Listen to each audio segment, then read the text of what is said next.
বুধবার রাত ৩টার দিকে চাঁপাইনবাবগঞ্জের সীমান্ত দিয়ে ভারতের ১২ বিএসএফ ব্যাটালিয়নের আশরাফপুর ক্যাম্পের সদস্যরা ২৮ জনকে বাংলাদেশে পুশিন করার চেষ্টা করে। খবর পেয়ে বাঙ্গাবাড়ী বিওপির একটি টহল দল তাদের ভারতীয় সীমান্তের শূন্য লাইনের ভেতরে শনাক্ত করে। বাংলাদেশে বিজিবি গার্ড দিয়ে ২৮ জনকে ধরেছে ভারতের বাংলাদেশের সীমান্তের মাধ্যমে ওই 0 পয়েন্টে। সকালবেলা এপারে আইসল, ওরাকে ওপারে ভারতের গোড়ায় আবার 0 পয়েন্টের ওপারে তারাকে রেখে দিয়েছে।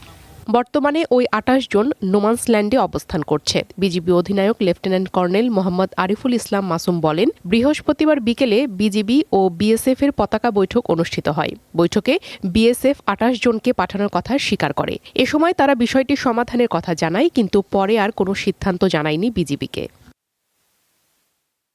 বিজিবির Rajshahi sector commander colonel Kamal Hossain সীমান্ত এলাকা পরিদর্শন করেন। পরে তিনি বলেন, পুশিন প্রতিরোধে বিজিবি সর্বোচ্চ সতর্ক অবস্থানে রয়েছে।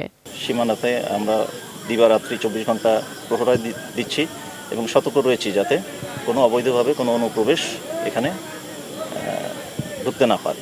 এদিকে বৃহস্পতিবার কয়েকশো মানুষকে সাতক্ষীরা কলারোয়া সীমান্ত দিয়ে বাংলাদেশে পুশিনের চেষ্টা করছে ভারত, এমন তথ্য পাওয়া গেছে বলছে বিজিবি। তাই কলারোয়ার জল ও স্থল সীমান্তে দিনরাত নজরদারি চালাচ্ছে বিজিবি।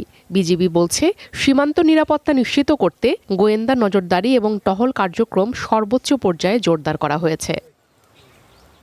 কুড়িগ্রাম ব্যাটালিয়নের দায়িত্বপূর্ণ সীমান্ত এলাকায় যে কোনো ধরনের অপ্রীতিকর পরিস্থিতি ও অপরাধ মোকাবেলায় বিশেষ টহল ও গোয়েন্দা তৎপরতা বাড়ানো হয়েছে। ব্যাটালিয়নের প্রতিটি বিওপি থেকে দিনরাত ২৪ ঘণ্টা নিরবচ্ছিন্নভাবে সীমান্তে টহল দেওয়া হচ্ছে। বিজিবি জানায়, দেশের সার্বভৌমত্ব রক্ষা, সীমান্তে চোরাচালান বন্ধ এবং অবৈধ অনুপ্রবেশ দমনে তারা জিরো টলারেন্স নীতিতে কাজ করছে।